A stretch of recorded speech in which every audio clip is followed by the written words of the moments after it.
somos un equipo conformado por Carolina Vázquez, Fernanda Landín, Yesenia Martínez y José Muñoz. En esta ocasión les vamos a hablar sobre las decisiones de reemplazo, efectos de la inflación y estimación en costos. Para empezar, vamos a hablar sobre las decisiones de reemplazo. Un análisis de reemplazo es una aplicación del método del valor anual de comparación de alternativas de vida diferente. Una pregunta fundamental que responde a un análisis de reemplazo es la siguiente: ¿debe reemplazarse ahora o más adelante? Por lo común, en un análisis de reemplazo, primero se toma la decisión económica de conservar o reemplazar ahora. Si la decisión consiste en reemplazar, el estudio está completo. Si la decisión consiste en conservar, las estimaciones del costo y la decisión se revisarán anualmente para garantizar que la decisión de conservar sea todavía económicamente correcta. La necesidad de llevar a cabo un análisis de reemplazo surge de las diversas fuentes. La primera es el rendimiento disminuido, que en este caso son más costos y pérdida de ventas. Los requisitos alterados. El equipo o sistema existente no cumple con los nuevos requisitos de exactitud. Puede ser la velocidad u otras especificaciones, y en este caso es mejor reemplazarlo. La obsolencia, la disminución del tiempo que tardan los productos en llegar al mercado con frecuencia. Esta es la razón de que los análisis de reemplazo sean anticipados. Existe una terminología nueva y esta consiste en varios términos. El primero es la defensora y retadora. El defensor es el activo actualmente instalado y el retador el posible reemplazo. El valor del mercado es el valor actual del activo instalado si se vendiera o negociara en un mercado abierto. La siguiente serían los valores anuales, que estos son la principal medida económica de comparación entre el defensor y el retador. La vida útil económica es el número de años en los que se presenta el valor anual de costo más bajo. El siguiente sería el costo inicial del defensor, es el monto de la inversión inicial empleado por el defensor, y el costo inicial del retador es la cantidad de capital que debe recuperarse o amortizarse al reemplazar al defensor con un retador. Si se ofreciera de manera poco realista un valor de intercambio elevado por el defensor en relación con su valor de mercado justo, el flujo de efectivo neto requerido por el retador se reduciría, y esto se debe considerar en el análisis. La fórmula sería la siguiente: costo inicial del retador menos la resta de valor de intercambio y valor comercial. Recordemos que el costo inicial del retador es la inversión inicial calculada para adquirirlo o instalarlo. Las características adicionales del análisis de reemplazo son dos, que sería el costo hundido. Este es un gasto o pérdida de capital, es decir, de dinero, y hay que tomar en cuenta que los costos hundidos se manejan de manera realista en las leyes fiscales y son deducibles de impuestos. El siguiente sería el punto de vista del no propietario. Provee la mayor objetividad en un estudio de reemplazo, y significa que el analista no posee al defensor ni al retador. Las suposiciones fundamentales para un análisis de reemplazo se comparan con las del análisis del valor anual. Si el horizonte de planeación es infinito, es decir, si se trata de un periodo de estudio no específico, las suposiciones serán las siguientes. Número 1. Los servicios suministrados serán necesarios durante un periodo indefinido. El retador es el mejor retador disponible ahora y en el futuro para reemplazar al defensor. Cuando este retador reemplaza al defensor, esto se repetirá en ciclos de vida subsecuentes. Los costos estimados de cada ciclo de vida del retador serán los mismos que los del primer ciclo. Aquí hay que tomar en cuenta que cuando el horizonte de planeación está limitado, estas suposiciones no se llevan a cabo. La vida útil económica. Este es el número de años en que son mínimos los costos del valor anual uniforme equivalente, tomando en consideración las estimaciones del costo más vigentes durante todos los años de vida útil económica que el activo pudiera suministrar. Las curvas del valor anual de los elementos de costo que determinan la vida útil económica son las siguientes.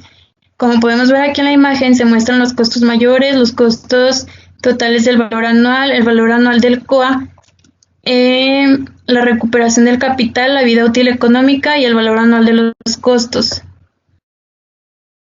Valor anual. El valor anual total de costos es la suma de la recuperación del capital que es el valor anual de la inversión inicial y cualquier valor de rescate, así como el valor anual del costo de operación anual, que vendría siendo el COA estimado, es decir, el valor total es igual a la recuperación de capital menos el valor anual del costo de operación anual. Esto es igual a la recuperación de capital menos el valor anual del COA. Los dos factores del valor anual se calculan de la siguiente forma. La recuperación de capital. En el valor de rescate, que viene representado con la letra S, que suele disminuir con el tiempo, es el valor comercial, calculado para este año. Se calcula con la siguiente fórmula. La recuperación anual es igual a menos la inversión del retador, que vendría siendo la letra P, por el factor AP, que vendría siendo de la izquierda, más el valor de rescate por el factor AF, que vendría siendo de la derecha. El incremento del costo del valor anual para el COA. Como las estimaciones del COA por lo general se incrementan con el paso de los años, aumenta el valor anual del COA. Para calcular el valor anual de las series de alguna cantidad de años, se determina el valor presente de cada valor del COA con el factor PF, y después se redistribuye este valor P en los años de posesión con el factor AP, que es el que vimos anteriormente. La fórmula sería valor anual de la serie de años es igual a menos P por el factor AP, más el valor de salvamento de la serie de años por el factor AF, menos la sumatoria del COA por el factor PF, y esto es multiplicado por el factor AP.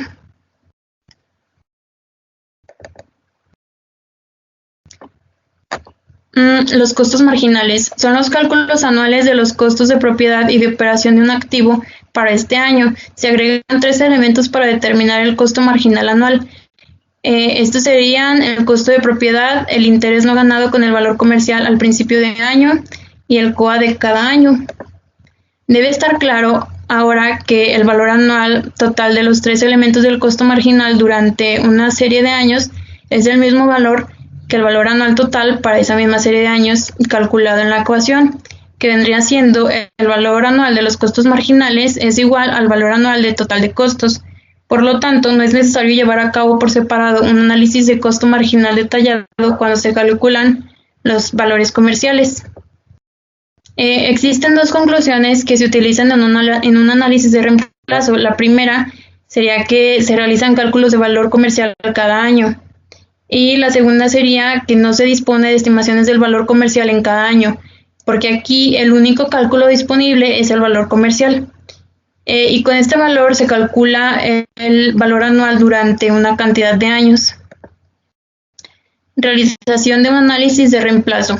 Los análisis de reemplazo se llevan a cabo de 2 maneras, sin especificar el periodo de estudio o con un periodo de estudio definido. Un análisis de reemplazo determina cuando un retador reemplaza al defensor. El estudio completo se determina si el retador se elige para reemplazar al defensor en este momento. Como podemos ver aquí en este lado, hay una imagen en donde nos muestra la estructura del estudio de reemplazo y nos dice que si no se especifica el periodo de estudio, se efectúa el análisis de la vida útil económica de los dos, del retador y del defensor, y a base de esto se elige el mejor. Y en el otro caso, si se especifica el periodo de estudio, se desarrollan las alternativas sucesivas para el defensor y el retador con sus respectivos flujos de efectivo. Se saca el valor presente o el valor anual de cada opción y se elige el mejor. Vamos a hablar de las consideraciones adicionales en un análisis de reemplazo. Hay algunos aspectos adicionales en el análisis de reemplazo que es necesario explicar. Tres de estos aspectos se identifican y analizan en orden. Decisiones de reemplazo para años futuros en el momento del análisis de reemplazo inicial, costo de oportunidad respecto de enfoques de flujos de efectivo para comprar alternativas, anticipación de futuros retadores mejorados. Los costos iniciales.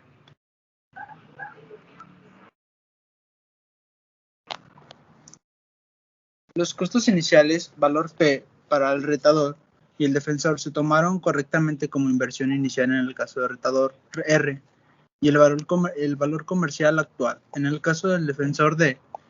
Esto recibe el nombre de enfoque de costo de oportunidad porque reconoce que se ignora una entrada de fondos igual al valor comercial al elegir el defensor.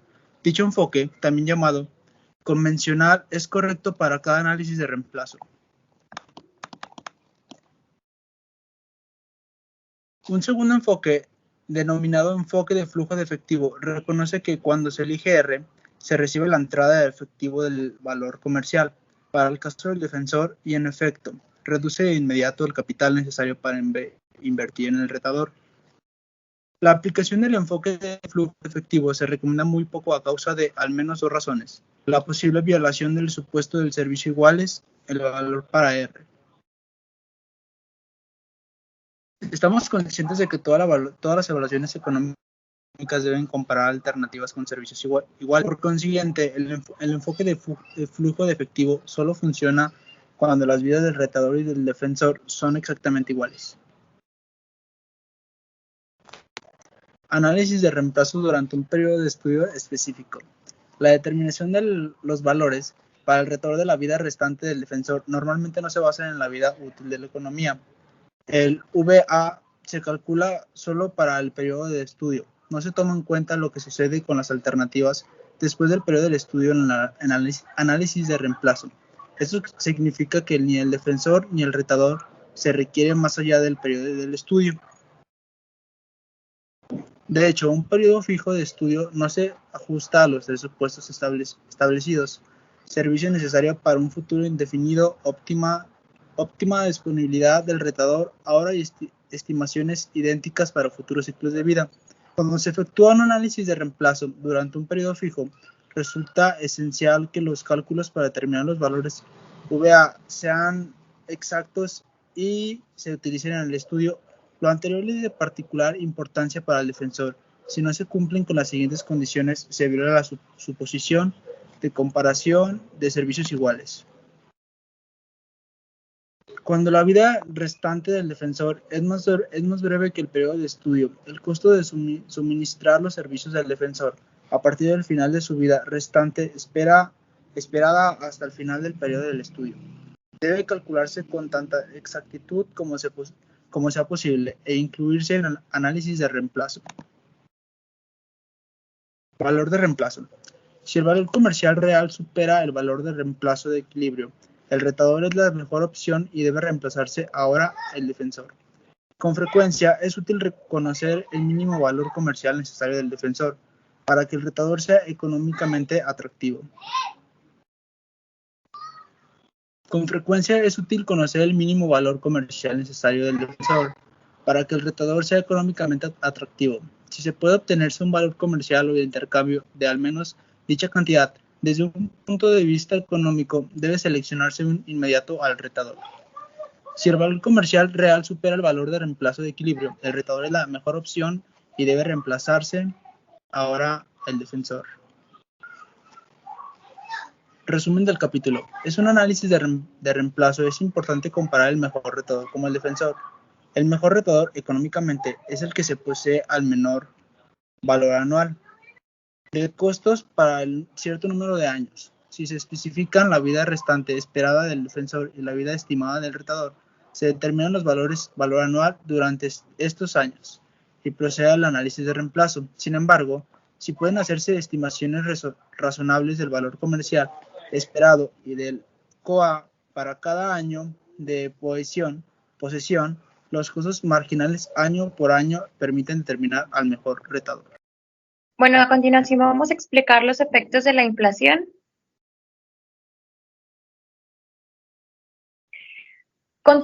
Continuamente oímos hablar sobre la inflación, que si sube, que si baja, que si en algún país está por las nubes. En esta ocasión hablaremos de este tema. Pero antes que nada, ¿qué es la inflación? Inflación es la subida generalizada de los precios de los bienes y servicios de un país que se produce en un periodo concreto, normalmente un año. Si se puede definir también desde el punto de vista contrario, es decir, como la pérdida del poder adquisitivo que sufren los ciudadanos como consecuencia de una subida generalizada de los precios. Bueno, para entender mejor este tema, vamos a explicar con un sencillo ejemplo. Una inflación del 20% significa que los precios en general han subido una media del 20%. Unas cosas habrán subido más y otras menos. Por el resultado, ¿esto qué significa? Que si con 1,000 pesos cubríamos ciertas necesidades, ahora tenemos que cubrir esas necesidades, pero con 1,200 pesos. Bueno, ¿por qué sucede la inflación? La inflación ocurre porque cambia el valor de la moneda. Esta quiere decir que se reduce. El valor del dinero disminuye y como resultado se necesita más dinero para adquirir la misma cantidad de bienes o servicios. Esta es una señal de inflación. Para comparar cantidades monetarias que ocurren en diferentes periodos, el dinero valorado en forma diferente debe convertirse primero a dinero de valor constante para representar el mismo poder de compra en tiempo. Esto es especialmente importante cuando se consideran cantidades de dinero futuras, como es el caso de todas las evaluaciones alternativas. Bueno, pero ¿qué causa la inflación? Existen diversas causas que pueden provocar la inflación. Las más comentadas sería inflación de demanda, inflación de costes, inflación autoconstruida y la inflación de la base monetaria. Vamos a explicar cada una de ellas. Primeramente, inflación de demanda. Esto quiere decir que se produce más que la oferta. Y la inflación de costes es si suben los costes de producción de las empresas, eso quiere decir que van a subir los precios de venta.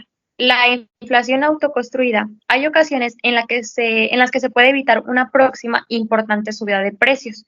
Generalmente se produce una subida gradual de los mismos con el fin de evitar los prejuicios que evita producir una alza tan brusca.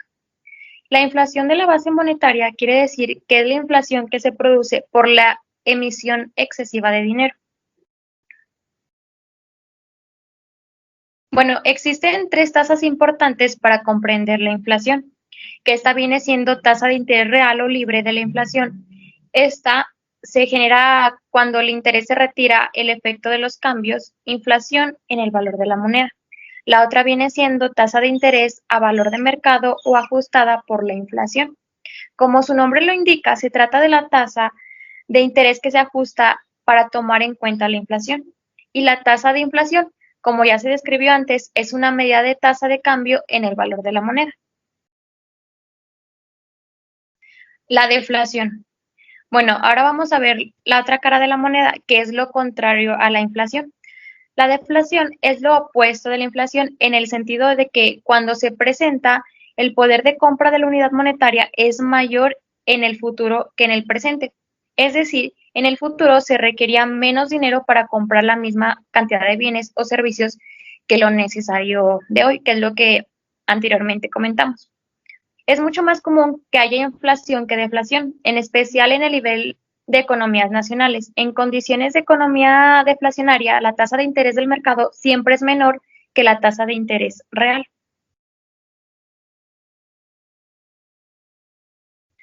Bueno, cuando hay inflación en la economía durante periodos prolongados, a primera vista suena bien una tasa moderada de inflación.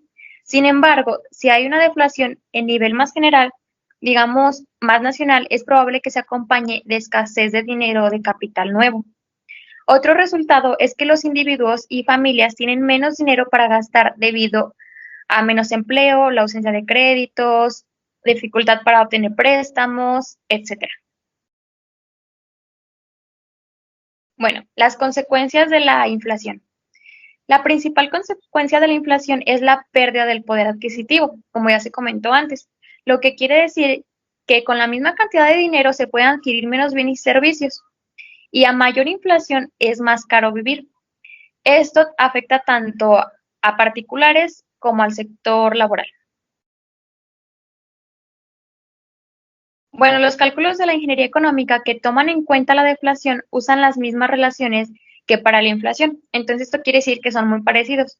Por ejemplo, si se estima una deflación del 2% a un activo de 10,000, esto nos tendrá una deflación que sería de 9,039, ya sustituyendo los valores en la fórmula. A continuación estamos viendo una tabla sobre los cálculos del valor presente ajustado por la inflación. Y a continuación vamos a ver un ejemplo que sería: una ingeniería química independiente está bajo contrato con un grupo químico y trabaja en un país con inflación relativamente elevada.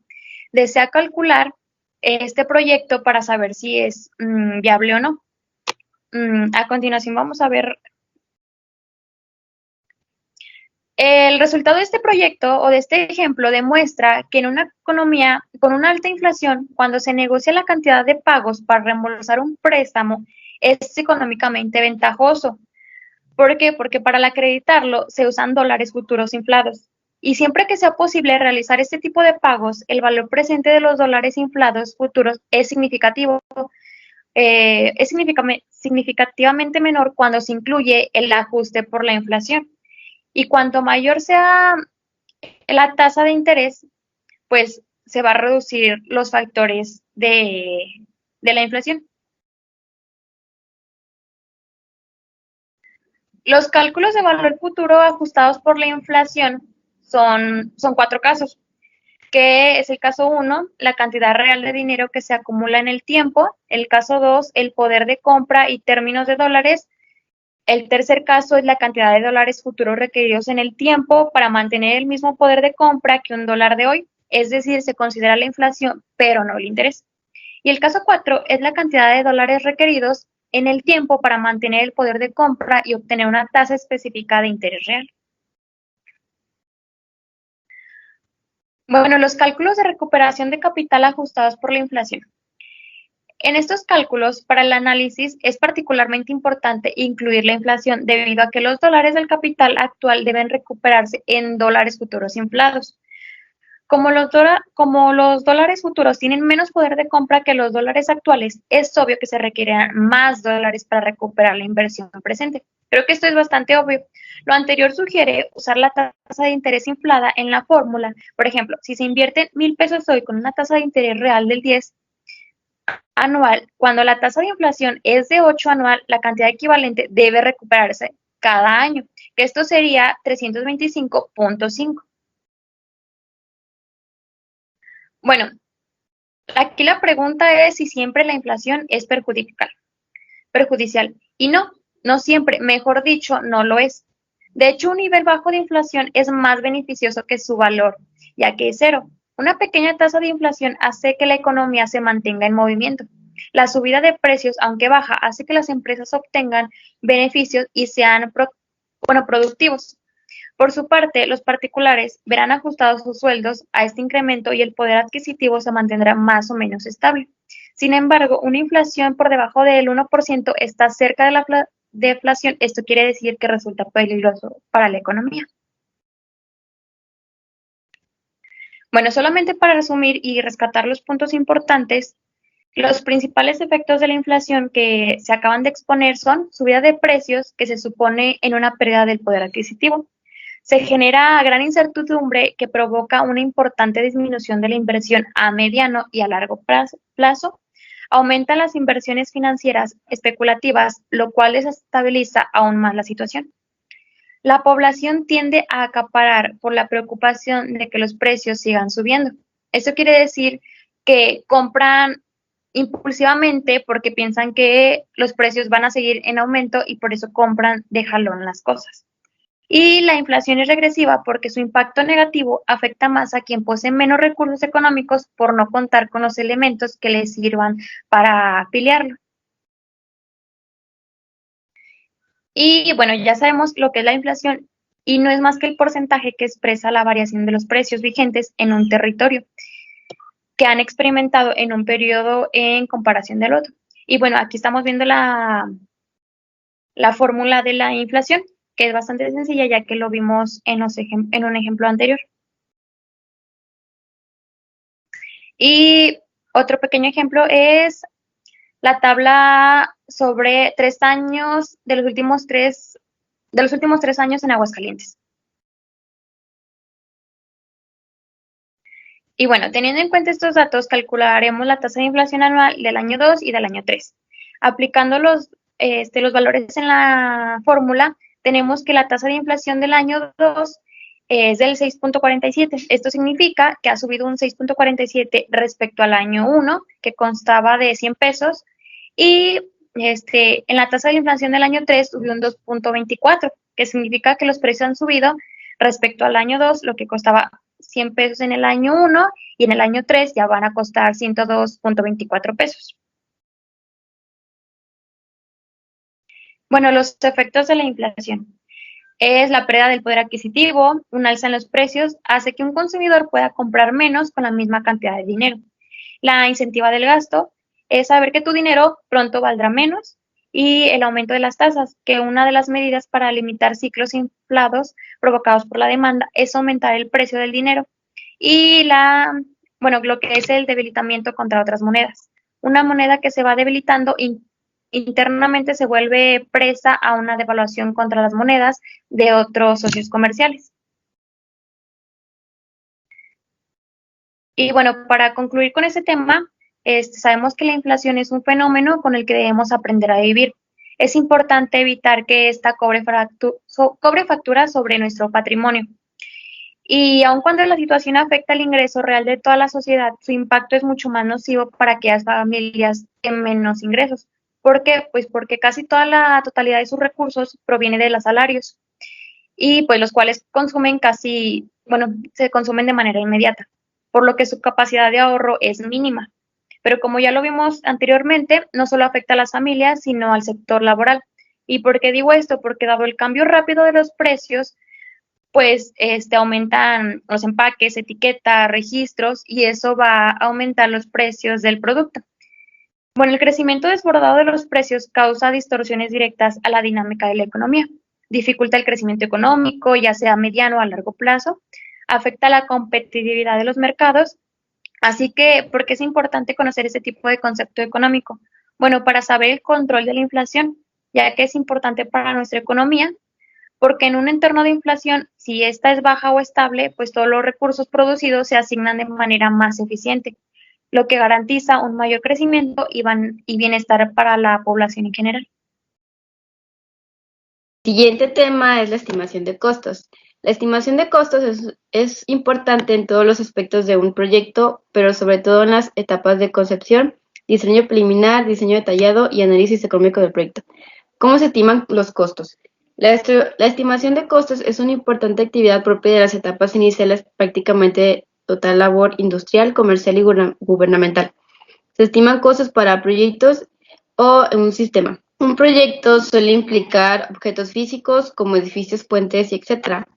Mientras tanto, un sistema, en un sentido más amplio, es un diseño operacional que implica procesos. En la vida real, los flujos de efectivo de costos e ingresos deben estimarse antes de evaluar un proyecto o comprar opciones.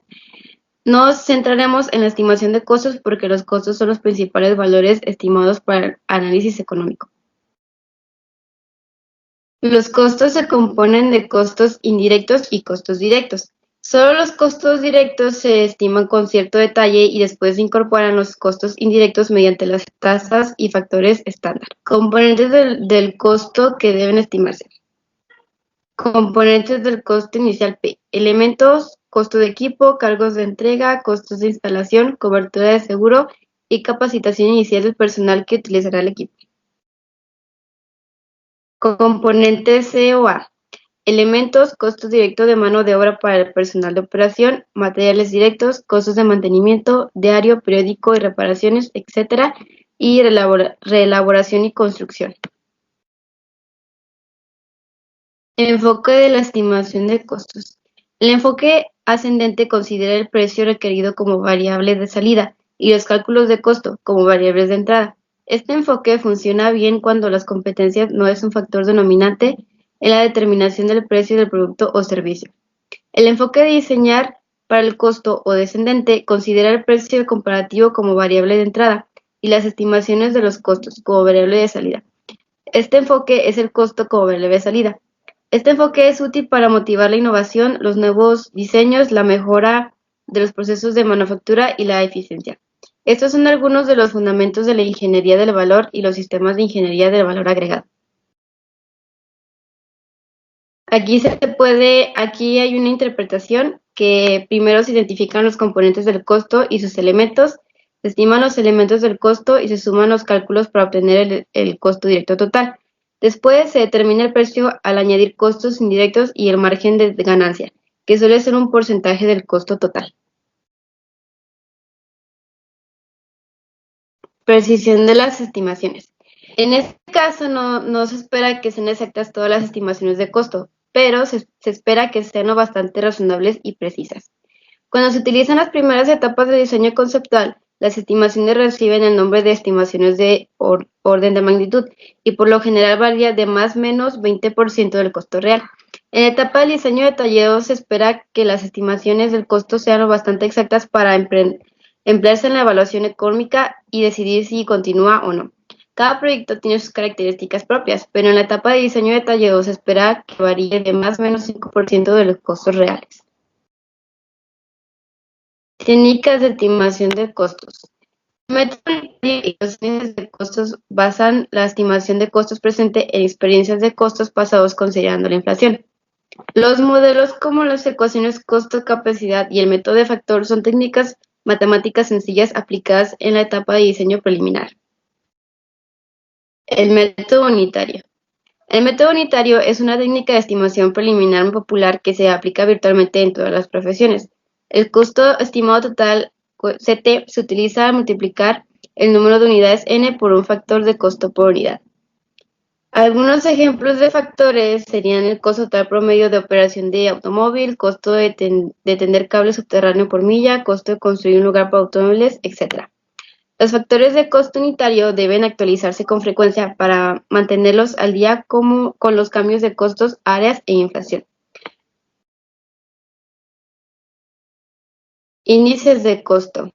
Un índice es una razón u otro número basado en la observación usando como indicador o medios.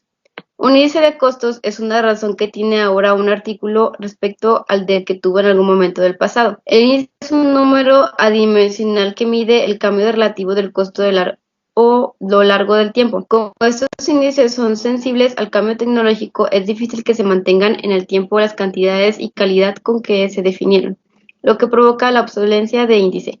Es muy importante la actualización frecuente de los índices.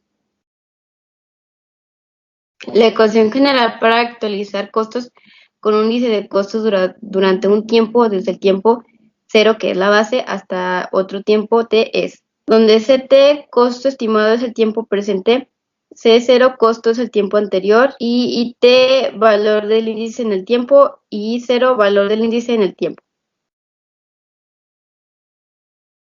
Relación de estimación de costos. Ecuaciones costo-capacidad. Las relaciones de estimación de costos emplean variables de diseño para predecir los costos, y esta se trata de una ecuación que relaciona el costo de un componente, sistema o planta con su capacidad, donde C1 costo con la capacidad Q1, C2 costo con la capacidad Q2 y X es el exponente de correlación. Relaciones de estimación de costos. Método del factor. El método parte de la premisa de que pueden obtenerse costos de planta totales muy confiables al multiplicar el costo del equipo principal por ciertos factores. Como se dispone sin dificultad de los costos del equipo principal, es posible estimar rápido el costo de la planta si se reconocen los factores apropiados. En su forma más simple, el método del factor se expresa en la misma forma que el método unitario, donde Ct, costo de planta total, H, factor del costo global o suma de los factores del costo individuales, y C, costo total del equipo más importante. Tasa de asignación tradicional de costos indirectos. Los costos indirectos son los asociados a los impuestos prediales, departamentos de servicios y mantenimiento, personal, asesoría legal, calidad, supervisión, compras, servicios públicos, desarrollo de software, etc. Deben asignarse en el centro de costos en uso.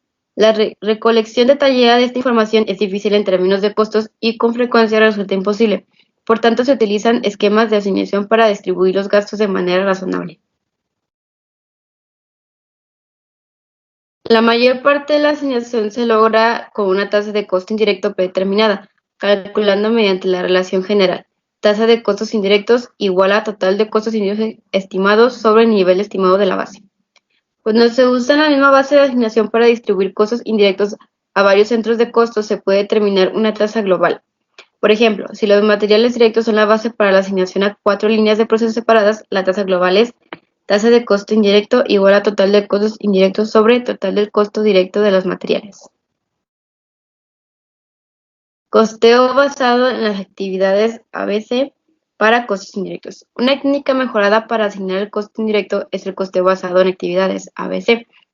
Este diseño para identificar centros de costos, actividades e impulsores de costos. Los centros de costos son los productos o servicios finales de la corporación, se denominan centros de costos de grupos de costos. Reciben a los costos indirectos. Las actividades, por lo general, son departamentos que generan los costos indirectos que después de distribuyen a los centros de costos. Impulsores de costo. Es muy común expresarlos en volúmenes e impulsar el consumo de un recurso compartido. Y para aplicar el ABC implica 4 pasos, que 1 es identificar cada actividad y su costo total. 2, determinar los impulsores del costo y sus volúmenes del uso. 3, calcular la tasa de costo indirecto de cada actividad, que es tasa ABC de costo indirecto igual a costo total de la actividad sobre volumen total del impulsor de costo. Y 4, con la tasa asignar el costo indirecto a los centros de costo de cada actividad. Bueno, gracias por su atención y a continuación vamos a explicar sobre el proyecto de inversión, que en este caso se escogió mi proyecto, mi proyecto va a ser sobre un club nocturno. Es un lugar de atención tipo Hooters, que es un lugar bastante popular.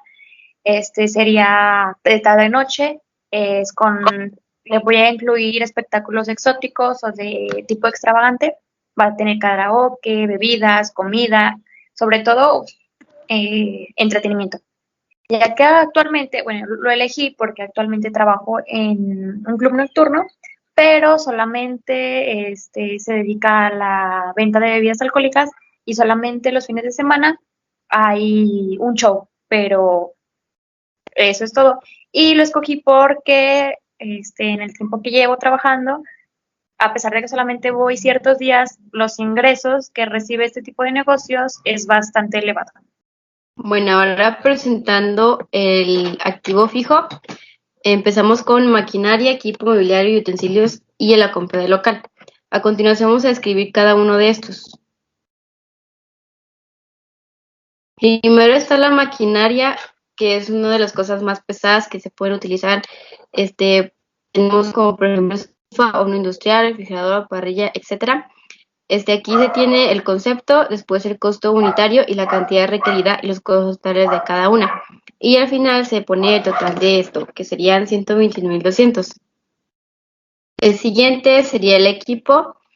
De igual manera tenemos el concepto, el costo unitario de cada uno y la cantidad requerida, el costo total, y al final tenemos un costo total de 35.600 de todo el equipo.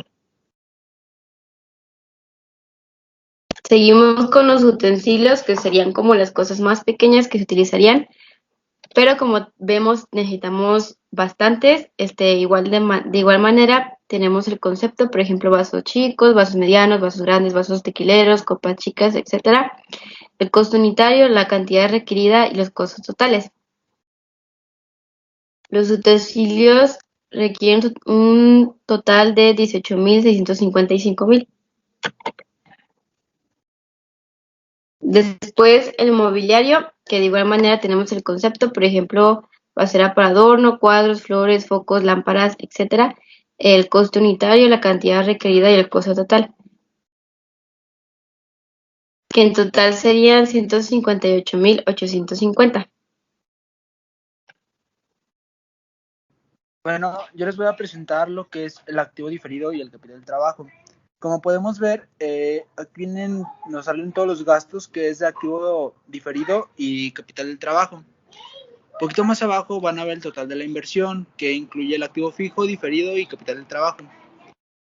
Aquí más abajo veremos más a fondo lo del activo diferido. El uso del suelo. Cabaret y centros de entretenimiento con venta de alimentos y bebidas alcohólicas.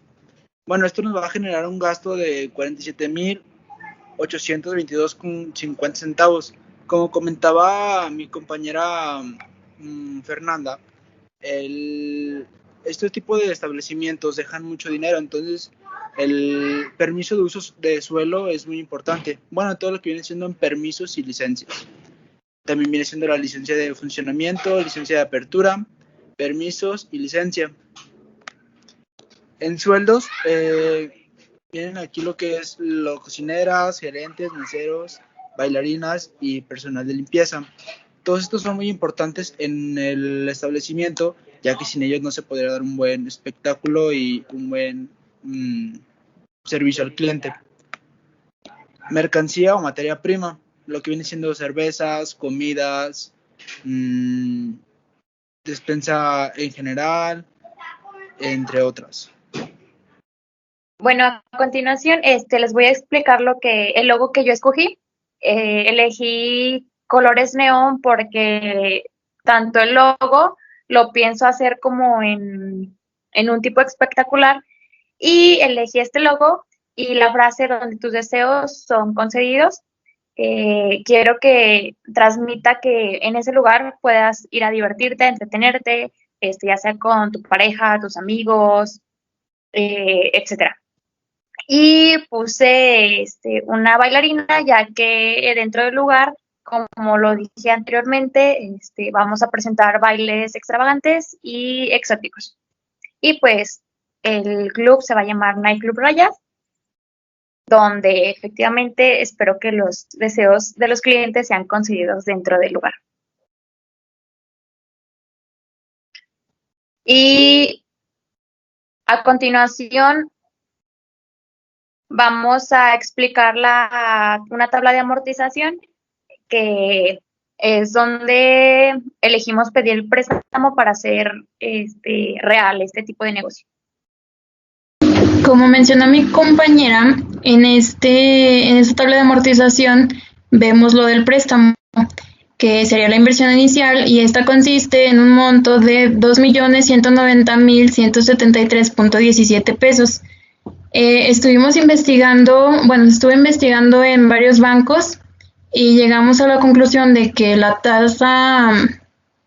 mejor tasa de interés mensual corresponde al 2.25%.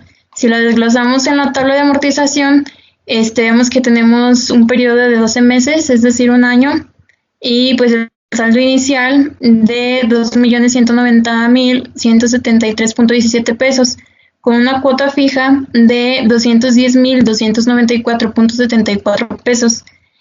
Como podemos ver aquí, los intereses en el primer mes corresponden a 49.278.90, y en el último mes corresponden a 4.627.51, con un abono capital del primer mes de 161.015.84 pesos, y en el último mes de 205.667.22 pesos para cubrir el total de dicho préstamo.